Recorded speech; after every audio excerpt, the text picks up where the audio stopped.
Hello, everyone. I hope you are all having a fantastic day. My name is East Brave, and welcome back to your most trusted source for podcast reviews. On this journey, we explore millions of podcasts available across all streaming platforms, providing you with our honest takes and in depth review. I also would like to express my gratitude for your continued support. If you enjoy the content, don't forget to like and subscribe, and most importantly, share our videos to help grow our community and channel. Lastly, if there's a podcast that you are currently listening to that isn't on my radar, feel free to reach out and put me on. I'll be sure to feature it in a future episode.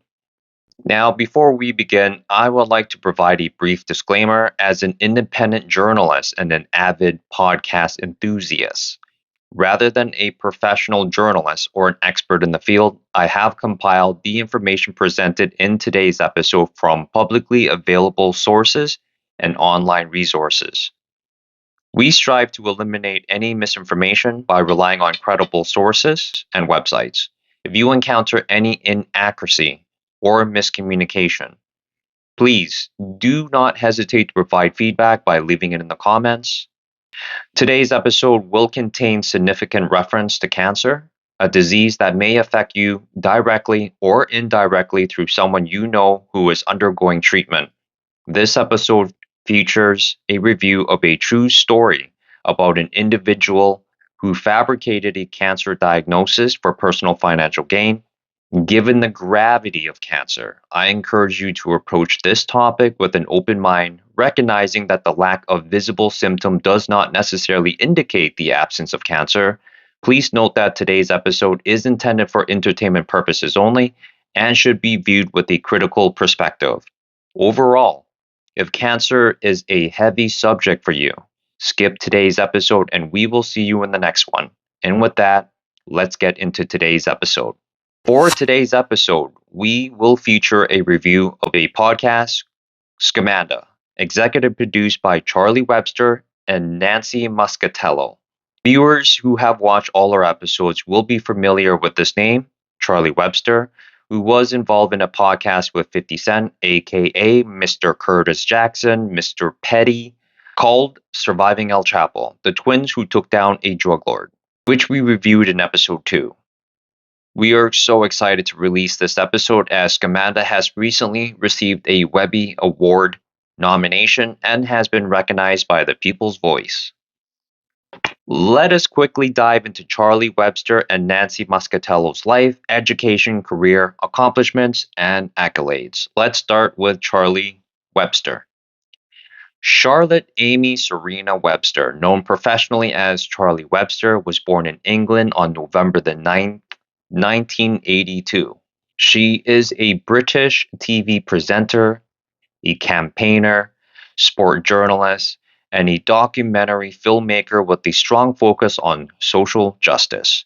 Charlie has a degree in language and linguistics from Newcastle University. Her impressive resume spans across many networks such as Real Madrid TV, ESPN, Sky Sports, ITV4, Box Nation, and Channel 4. She has covered sport events including football, motorsports, boxing, triathlon, and the Olympics. She has raised much awareness with many campaigns ranging from domestic violence, mental health, and malaria prevention. Over the last few years, Webster has built a good reputation for compelling storytelling. Beyond her broadcasting work, Webster has produced impactful documentaries that tackles real-world issues. Charlie Webster is not only an accomplished broadcaster, but also an author and a podcast host with a powerful stories to tell. Her book, Why It's Okay to Talk About Trauma, was published on May the 9th, 2024. In it, she opens up about her experience as a survivor of her childhood abuse, and explores the lasting impact of trauma emotionally, mentally, and physically, drawing from her own journey and insights from her clinical psychologist. Webster emphasizes by why addressing and discussing trauma is so important. In addition to her book, Webster hosts the podcast Died and Survived, where she shares her near death experience following a grueling 3,000-mile charity cycling challenge from Europe to South America ahead of 2016 Olympic Games. After completing the challenge, she became critically ill, was placed on life support, and made headlines around the world. The podcast takes listeners through her harrowing experience, her recovery, and the powerful lessons she learned along the way. Both her book and podcast showcase her resilience and her mission to encourage open conversation about difficult experiences. Webster's personal journey has undoubtedly shaped her approach to storytelling. After surviving a near fatal battle with malaria, contracted during a charity bike ride from London to Rio, and overcoming past traumas from enduring abuse from her stepfather as a child, she brought a unique depth and empathy to her investigative work. This resilience is evident in Scamanda, where Webster's ability to explore deception and manipulation is enriched by her own life experiences. In Scamanda, Webster blends professional rigor with a deeply personal touch. Her background allows her to approach complex narratives with both emotional insight and investigative skill, making the podcast exploration of fraud and betrayal especially compelling. Now, you can find Charlie Webster on Instagram, where she is followed by a dedicated community of 53,000 fans, and I happen to be one of them. I would like to digress before moving on. When I first did a quick bio on Charlie Webster, it was actually during my review of 50 Cent's Surviving El Chapo. For reference, that was in episode 2. You can find that on this channel. It was a brief overview at the time. Now, Scamanda is executive produced by Charlie. I've taken the time to dive much deeper into her background. I have to say, Charlie Webster is one of the most impressive women I have come across in a while. Her personal journey, her struggles, her misfortunes, and how she persevered really stood out to me. Despite the challenges she faced, she managed to carve out her own path, staying true to herself without compromising her values. It's clear that those life experiences prepared her for the meaningful work that she's currently doing. So I want to take a quick minute to give Charlie Webster her flowers because you truly did earn them.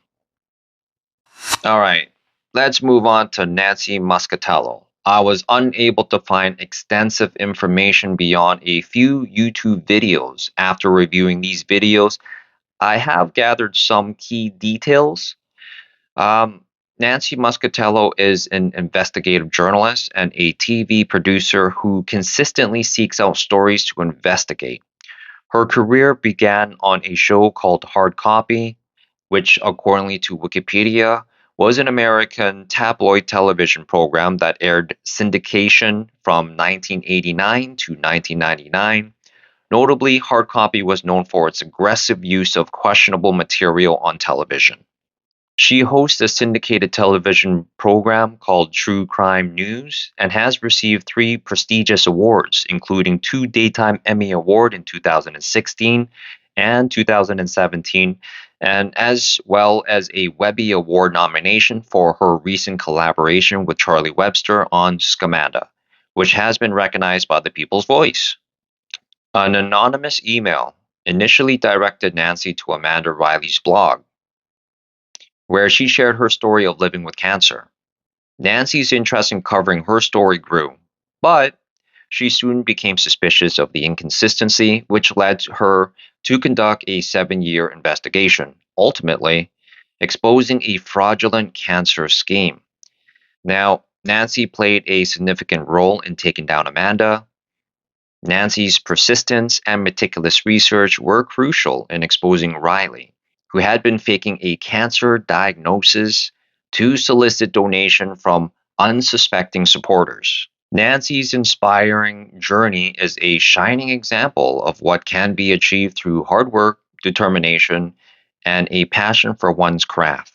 Her involvement in Scamanda has brought her the recognition she rightfully deserves, showcasing her impressive body of work and catapulting her into the spotlight. Because before Scamanda, I had no idea who, Nancy Muscatello was. Now, although Nancy may have previously flown under the radar, her success is a testament to the power of perseverance and dedication. Congratulations to Nancy on this notable achievement. Her journey serves as a beacon of inspiration, reminding us that the success is often the result of tireless effort and unwavering commitment.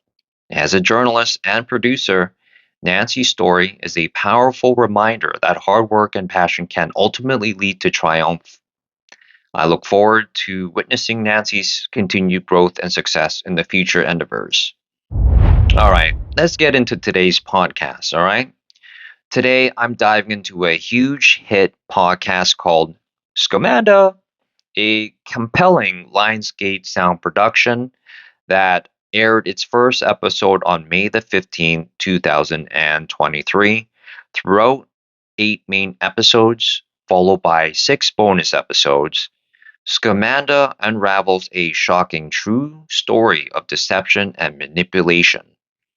The podcast explores the life of a girl named Amanda C. Riley, a perfectly healthy woman who spun a web of lies, drawing listeners and readers into a twisted tale of personal gain and betrayal by fabricating her cancer diagnosis to solicit donation from unsuspecting supporters.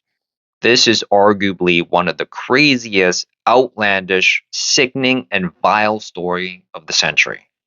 The main series wrapped up on June the 26th, 2023, but the intrigue didn't stop there. Bonus episode continued to drop, with the final one airing on February the 20th, 2025.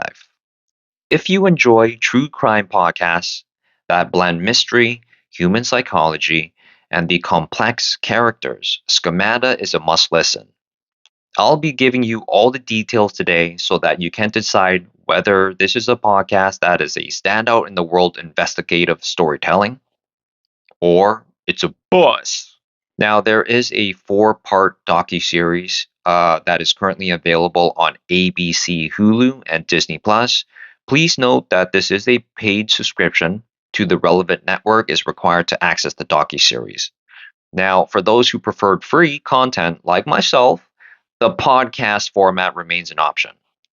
All right, now let's get into the good, the bad, and the downright ugly truth about this podcast. Let's start with all that good jazz. One of the most striking elements of this podcast is its outstanding audio production. The music sets the tone perfectly, while the sound effectively, vividly enhances the narrative, especially when, depicting physical environments. Music has always been a powerful tool in entertainment, and when paired with visual storytelling, it can dramatically heighten a scene emotional impact. In this case, the podcast's skillful use of audio achieves a similar effect, breathing life into the true crime stories. Beyond simply hearing the details of an elaborate scheme, the carefully chosen music stirs a range of emotion, from sadness and empathy to suspense and even frustration towards the perpetrators. This deliberate and thoughtful approach to audio design masterfully guide our emotional responses, enriching the overall listening experience. Another standout aspect of this podcast, and honestly, the wildest part is the actual story itself. This has to be one of the most outrageous scam of the century. The sheer boldness and calculated precision Amanda Riley displayed while pulling this off is mind blowing. And the fact that she kept it going for years without getting caught, unreal. It truly is unreal. This chick is something else, man. Everyone got duped by Amanda C. Riley. Her story instantly reminded me of Anna Delvey, the fake heiress, who swindled investors and bankers out of millions to fund her lavish lifestyle. But Amanda? Oh no. Amanda C. Riley scams make Anna look like a rookie. I would not be surprised if the most notorious con artists were like, nah, girl, we can't even rock with you. I mean, this woman went all in. I mean, she shaved her head, staged hospital bed selfies, and researched cancer details like she was writing a medical textbook. All for what? Pretty much just to sell her fake illness to people, to make people believe her. I mean, this chick was so convincing that she even managed to fool actual cancer survivors. That's next level deception. What gets me is that if Amanda had put the same energy into something legit, she'd probably be a widely successful entrepreneur by now. I'm talking CEO status, Forbes future, the whole nine. But hey, she chose a different path, a path that landed her at the center of one hell of a story. And here we are talking about it because sometimes truth really is stranger than fiction. Another thing I really enjoyed about this podcast was the use of real audio. It added some serious punch to the finale. When Amanda got served with a warrant by the IRS agent, they included the actual audio from the agent and the reporters on the scene, which made it feel so real, like you were right there in the moment. Then, to top it off, they played Amanda Riley's final statement in court before her sentencing, which, let's be honest, was a wild moment in itself.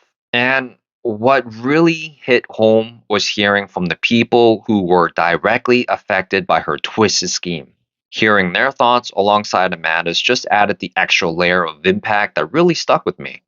Honestly, including those real voices was such a smart move. It gave the finale some serious weight and made the whole story feel even more intense. The finale was about an hour and a half long, but there was just so many emotions that kept me engaged right down to the very last second of that episode. One of the most impactful aspects of this podcast is the way it highlights complex family dynamics. The vulnerability shown by those who shared their stories is deeply moving, I must say. It takes incredible courage to speak openly about personal struggles, especially when those experiences are laid bare for the world to hear. Loving fully, being honest, and navigating relationships while feeling like you're under a microscope requires immense strength and humility. That kind of openness isn't easy, yet it's truly commendable. I won't go into too much detail because I really believe that this is something you need to experience for yourself. My goal is to give you a thoughtful review without spoiling the emotional depth this podcast offers. But I will say this, listening to these stories is a powerful reminder of the importance of empathy and emotional intelligence. It shows us how understanding, compassion, and honesty can transform even the most challenging relationships. Honestly, this podcast hit me in a way I didn't expect. With everything I've been going through in my life, it made me, step back and realize that my struggles, especially the complicated dynamics with my ex-wife and kids, it feels small compared to what some of these people in this podcast have faced. I don't have all the answers for my situation, and I'm still figuring out what comes next. But listening to their stories gave me something I didn't know I needed, some sense of healing and closure. It reminded me that no matter how messy things get, what matters is how I choose to move forward from here. Sometimes we are so focused on the problem that we fail to realize how insignificant it is. There are some teaching moments in this podcast, but that depends on how the shoe fits. One thing that really stood out to me in this podcast was the overwhelming support Amanda had from her family and her community. Even when she was indicted, so many people still believed in her. It wasn't until she pleaded guilty that the reality finally sank in with them that they had been deceived all along. But I'm not going to lie, that kind of loyalty hit me pretty hard too, as well. I can't help but wonder How does someone capable of so much manipulation still have so many people standing by her? And then, there's me feeling like I've had no one to truly lean on when I need it most. It makes me question, what am I doing wrong? Why don't I have that kind of unwavering love and support in my life? Now, I know it's not a fair comparison, but it's hard not to feel that ache sometimes. But this podcast does have revealing moments at times. But again, that all depends how the shoe fits. Now, I particularly enjoyed the bonus episode of Scamanda because Charlie, Webster, and Nancy delve deeper into an extensive 7-year investigation behind the story. It's important to remember that this case spanned nearly a decade, and the sheer volume of information they managed to condense into 8 episodes is very impressive. One of the bonus episodes reveals stories from people directly impacted by Amanda's deception. One account that stood out to me was from a young woman named Hannah, who was diagnosed with cancer. Amanda reached out to her, posing as a supportive guide, someone who claimed to have faced the same battle. Amanda had the audacity to advise Hannah against seeking treatment at Stanford Cancer Center, telling her that she had a negative experience with the doctors there. But, thankfully, Hannah ignored this reckless advice. We're talking about someone's life here. And yet, Amanda, with no regard for the stakes, played the role of an authority figure. The arrogance is just astonishing to me. Another troubling story came from a teacher, one who chose to remain anonymous out of fear of retaliation.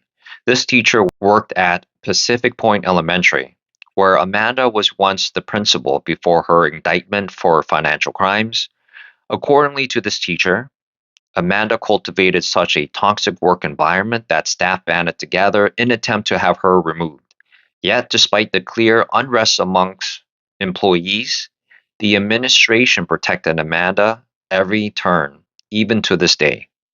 What struck me the most was when this teacher said they had a gut feeling that something about Amanda seemed off.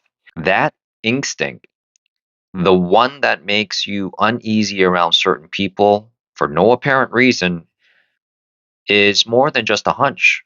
It's a deeply ingrained biological response designed to protect us from harm. If nothing else, Amanda's story serves as a reminder: always trust your instincts. Now, I don't know if you guys ever get that moment where you ask a friend a question and they respond, but for some reason you feel like, oh, I don't know if they're being truthful here. Like, I think they're lying because the neurons in our brain can actually pick up when someone's actually lying to us. So, it's a biological thing. Always trust your gut instinct. Now, initially, I tried to give Amanda the benefit of the doubt. After finishing the main series, I thought perhaps she was simply a misguided person who had made regrettable mistakes. But after hearing the bonus episode, I realized Amanda was just flawed. She is manipulative, narcissistic, and outright toxic. She turned her school into a miserable place to work, creating an environment where teachers dreaded coming in to educate their students. One particularly appalling story involved a teacher named Miss Cindy, who had been diagnosed with cancer. During a Christmas party at Amanda's home, Amanda's behavior made it painfully obvious that she demanded to be the center of attention, even when Cindy's recent diagnosis should have been the focus of concern and compassion. To make matters worse, when the school raised funds to support both Amanda and Cindy, Amanda received the larger portion of the funds despite being perfectly healthy, simply because she had dependents. I want to remind you, she is a perfectly healthy woman. Miss Cindy deserved all those funds. I believe she died like a month later or something like that. I can't think of a better example of someone who embodies selfishness and cruelty. There is a special place in hell for people like Amanda. Frankly, when she reaches the gate, I imagine the devil would turn her away. Fittingly, Amanda's undoing was her own creation. her blog, where she chronicled her fabricated cancer journey. Investigators ultimately use her word to piece together the truth. It reminds me of a line from Joel Santana, who was a rapper. He says, "I'll style your stylist," because he's known for being a trendsetter. But yeah, that's one of his lines. "I'll style your stylist." In Amanda's case, she could influence the influencer. Did you know that she is actually a pioneer? She was the first, influencer when blogs were quite popular before all the social media stuff. If there's one lasting takeaway, is that Amanda truly mastered the art of manipulation, a twisted talent that ultimately sealed her fate. All right, let's get down to the bad and the downright ugly because this is what everybody came to see. The one bad thing I didn't love about this podcast is that it starts off a bit slow. The first few episodes kind of drag, but thankfully things really picked up by episode 5 and 6. Considering there's only 8 main episodes, that's a pretty solid turnaround, I guess.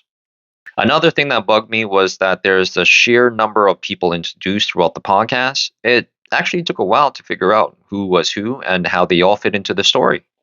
Some characters showed up once early on, then they just randomly disappeared and popped back up during the finale. Kind of like that one person you forget about until they text you out of nowhere. Now, here's a situation that's pretty messy. Aletta and Cory were married, and Aletta was friends with Amanda. You follow? After Aletta and Cory filed for a divorce, Cory and Amanda started dating not long after. On top of that, there is a 12-year age gap between Cory and Amanda. I don't know about y'all. That's pretty disgusting if you ask me. But hey, to each their own. The whole dynamic is complicated enough on its own, but adding the friendship factor makes it even more uncomfortable. It's also worth noting that Amanda and Cory took Aletta to court in a custody battle over Jessa.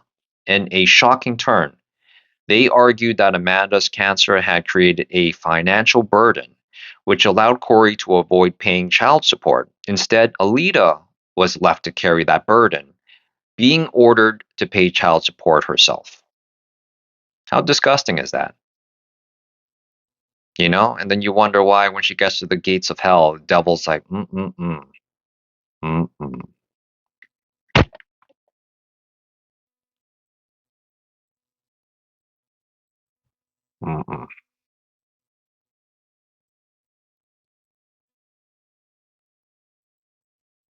You can't stay here. I can't make you a bed. You're going to have to stay somewhere else. That's what the devil would say. hmm Let's carry on. Honestly, this is a whole new level of cruelty that's hard to wrap your head around. The fact that they manipulated the situation to shift the financial burden onto Alita after everything else is just unbelievable. But hey, I digress. Let's break down the key players in this tangled web of relationship. Cory Riley, Amanda's husband, Alita's ex husband, and father to Jessa, his daughter with Alita. After marrying Amanda, Cory and Amanda had 2 sons, Connor and Carter. Jessa, Alita and Cory's biological daughter, and Amanda's stepdaughter, often referred to as Amanda's bonus daughter. Alita, Cory's ex wife and Jessa's mother. Unfortunately, Cory and Amanda put Alita through a tough custody battle over Jessa. Jaymie, Alita's older daughter, Jessa's half sister, and Cory's former stepdaughter. Jaymie is also a childhood cancer survivor. Interestingly, Amanda, at just 17, was originally hired to teach Jaymie dance and cheer. Amanda's mother, who proudly referred to herself as Goddess.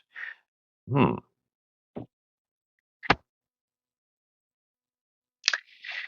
Now we know where Amanda get her narcissism from. Hmm. The apple clearly didn't fall too far from the tree there.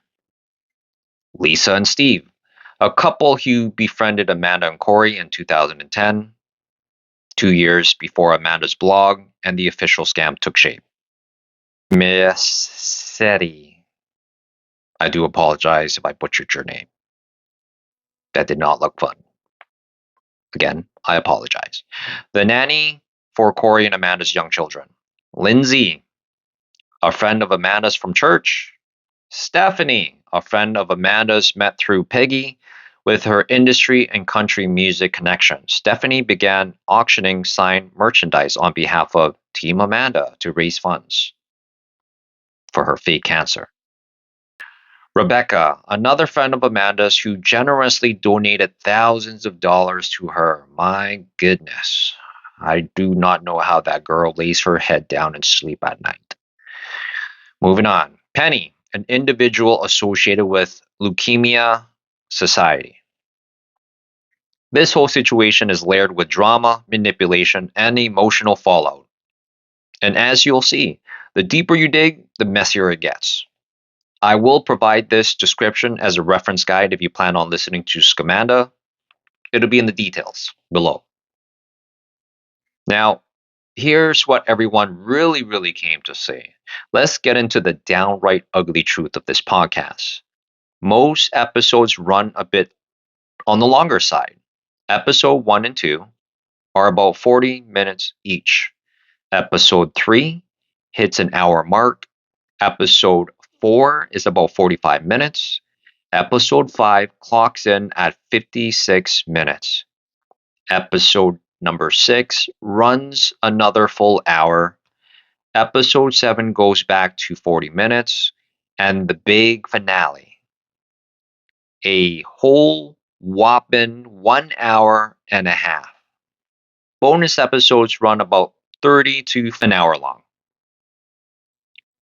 That's why I appreciate the ad breaks. They gave me a chance to hit reset, grab some snacks, or just mentally regroup before diving back in. So, ad breaks are great. My only suggestion would be to have created 10 to 12 episodes rather than 8 and space them out to make the episode shorter in length. All right, let's get into the verdict. Hear me now. Order in the court. Overall, I believe this podcast is exceptional, well crafted, engaging, and packed with compelling content. Charlie Webster's stand out as a true trailblazer in the podcasting world, consistently delivering powerful and impactful documentaries. That's exactly why I chose to review Scamanda. I was also captivated by her previous project that she did with Curtis Jackson, Surviving El Chapo. So don't wait. Head to Spotify, Apple Podcasts, or wherever you listen to your podcast and start diving into Scamanda. And while you're at it, I highly recommend checking out Surviving El Chapo, the twins who took down a drug lord. All right, let's wrap today's episode. Originally, I had planned to release a Christmas special, a review of a popular podcast that dives deep into everything about Christmas. But after going through a difficult separation back in November 2024, finishing that project became increasingly hard. But, by the time I had gathered myself, it didn't feel right to release a Christmas episode in the month of February. So I decided to save that episode for later this year. Well, it went pretty much like this. If you want a Christmas day, I can give you a cup of cocoa. We'll revisit this episode later in December when we can truly capture the spirit of the season. As I reflect on my situation, I can't help but draw a connection to Scamanda. Amanda's story reminds me of how easy it is to lose ourselves, to become what we think others expect us to be, rather than staying true to who we are. In doing so, we risk drifting away from the people who truly matter to us. And, that's just a painful realization. During this time, I also came across a statistics that stuck with me. Someone claimed that millennials and Gen Z have the highest divorce rates of any generation. That hit hard, especially while I was still processing my own separation. But when I looked into it further, I found something that brought me some comfort, and maybe it will for you too. Millennials, those born between 1981 to 1996, are actually seeing lower divorce rates than previous generations. Current estimate suggests their divorce rate is around 25% lower in recent history. So, what is behind the shift? Delayed marriage is one of them. Millennials are waiting longer to get married, often choosing to focus on education, career growth, and personal stability first. By the time they tie the knot, they often are more grounded in life and in their relationship. Another factor is careful partner selection. This generation tends to approach relationship with caution, investing time in choosing the right partner rather than rushing into marriage. Another note is financial stability. Many millennials prioritize financial security before marrying, which can reduce the financial stress that often strains relationship.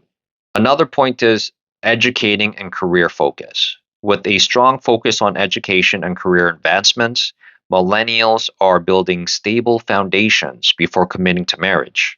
And the last point is evolving gender roles, shifting views on gender roles and a greater focus on equality may also be contributing to stronger, more balanced partnerships. So, what are the results?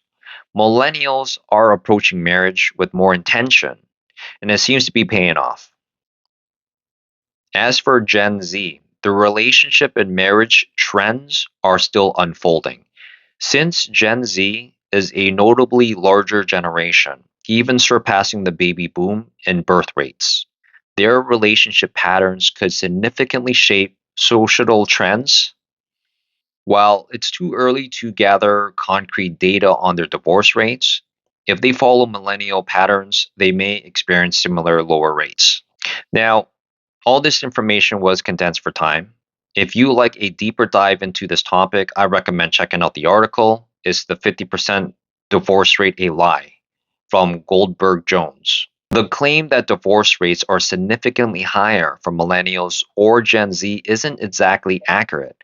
The often 50% divorce rate is more of a misinterpreted statistic. It is not that half of all marriages end in divorce. Rather, about half of people who are married may experience a divorce in their lifetime. For Gen Z, it is still too early to know what their long term divorce rates will look like. Their higher birth rates don't automatically mean higher divorce rates. It's a more complex issue than that. Now that we've cleared up some myths, I'd like to shift focus. Gen Z's relationship and marriage trends are still unfolding, and understanding that can give us a more realistic perspective on what the future may hold. But beyond the numbers, I want to leave you with something more personal, something I've learned from my own recent separation. For those familiar with this channel, you know our strong closing segments are all about reflection, and this one's no different. So, here it is, my gift to you. Now, I'm going to call this Finding Peace, Purpose, and Growth After Divorce. Divorce isn't new. It's an experience shared by countless people, yet its complexity makes each journey unique. Complicated situations require complicated solutions, and those solutions take time. So please be kind and patient with yourself. But patient doesn't mean passively enduring hardships. It's about trusting the process. It's the ability to see beyond the immediate pain and believe that something better lies ahead. Patient means looking at the thorn and seeing the rose. It means facing the night and believing in the dawn. Impatient, on the other hand, it keeps us trapped in the moment, unable to see the bigger picture, and often we get stuck in the moment. If you are feeling overwhelmed right now, know that time is your greatest ally. Healing and transformation take time, and you will emerge from this a changed, stronger person. Now, one thing I want to highlight here is that it's crucial to recognize where we went wrong if we want to grow. Ignoring our mistakes only guarantees we'll keep repeating them. We've reached a point where pride can't stand in the way of our progress. Nobody's perfect, and that's just the reality. More often than not, conflict stems from someone failing to do what they should or crossing the line that they shouldn't. That's just how people clash. It's inevitable. Right now, I'm in what I've come to call my seclusion period. It's a time of suffering, but also transformation. I don't know how long it will last, and I imagine that's different for everyone. But I believe that when I come out of it, I will be someone new, someone stronger, wiser, and more at peace. I once thought being a good man meant simply doing the right things, being kind, working hard, and treating others well. But recently, I had to face the hard truth. I hadn't truly asked myself who I am becoming. If my ex-wife finds happiness with someone else, if her life flourishes while I remain alone, working hard and paying bills, what then? I'll be honest, that's a painful thought. But in that pain, I realized this: love isn't control. Love is freedom. To love someone deeply means wanting their joy, even if that joy unfolds without you. Love is not just about presence, it's about wishing the best for someone, even from a distance. But it's the one thing that I've learned is that peace is greater than love. Love is an emotion, fleeting and unpredictable, but peace is the steady compass that guides our heart and soul. It is a more dependable anchor. Prioritizing peace means accepting suffering without closing your heart. Silence isn't anger. I see it as divine protection. When others question your silence, don't rush to explain. Trust that the right time will reveal the answers. Sufferings and hardships are, part of adulthood. To many of us, we try to avoid them, hoping they'll pass. But growth comes through facing them head on. It reminded me of childbirth. I was there to see my first child, and how the process works is, it's painful, it's messy, it's chaotic, yet the outcome is one of the most beautiful moments imaginable. Getting to hold your child for the very first time. I can't describe that feeling. You just have to go through it yourself. But life itself is much the same. It's a mixture of good, bad, and ugly. And it's up to us to uncover the beauty within the chaos. Loneliness can be overwhelming, but it's also where the greatest growth happens, much like a seed buried in darkness before breaking through the soil. The emptiness you feel now, it's preparing you for something greater. Every day, I remind myself I go home for a reason, to see the smile on my daughter's faces. When I walk through the front door, I get to hear them call me daddy. That's a blessing no hardship can take away. Most of us construct our own realities, and when those realities don't materialize and fall apart, we scramble to rebuild or to recreate them. But the real peace comes when you stop forcing things and simply accept life as it is. The good, the bad, and the in-between. There's a saying by the great poet Rumi, which is, I believe it goes something like this, that life is the completion of death.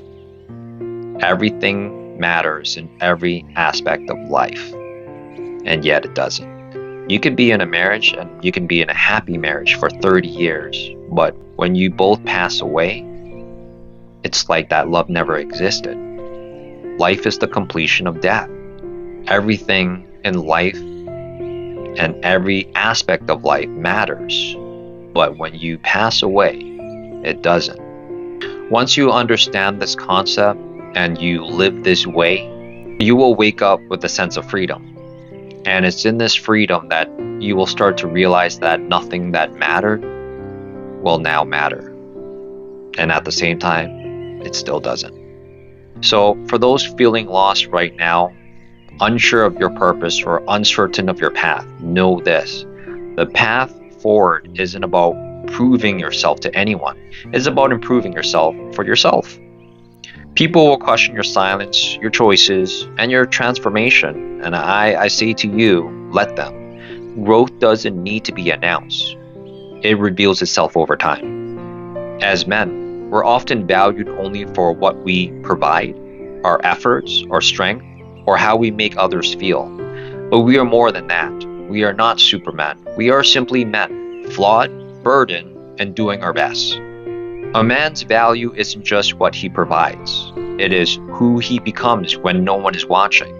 The choice is to be better, wiser, and stronger, not for others, but for yourself, is what defines you. So I will leave you with this. Be patient with yourself. Seek peace over pride. Embrace silence as strength, not weakness, and trust that in this mess, there is still beauty waiting to bloom. I pray that God grants you the clarity in your confusion, strength in your struggle, and peace in your heart. Whatever is meant for you will come in its own time and in its own way. And with that, we wrap up today's episode. Remember, life's mess isn't meant to break you, it's meant to shape you. Stay blessed, keep your heart open, go with God, and may you find peace along the way. Until next time, more peace to the world.